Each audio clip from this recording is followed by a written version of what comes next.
हाँ, शायद वक्त के साथ साथ हमारे लिए मोहब्बत करने वालों के जज्बात बदल जाते हैं।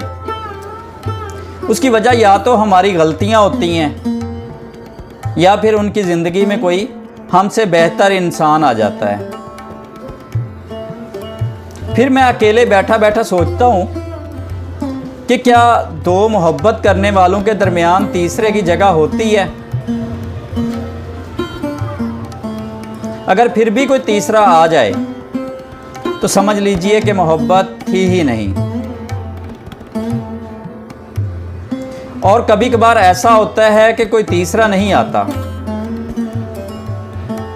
बस मोहब्बत करने वाला आपकी मोहब्बत की शिद्दत को समझ ही नहीं सकता और आपसे तंग आ जाता है। और उनकी बेजारी कितनी जानलेवा होती है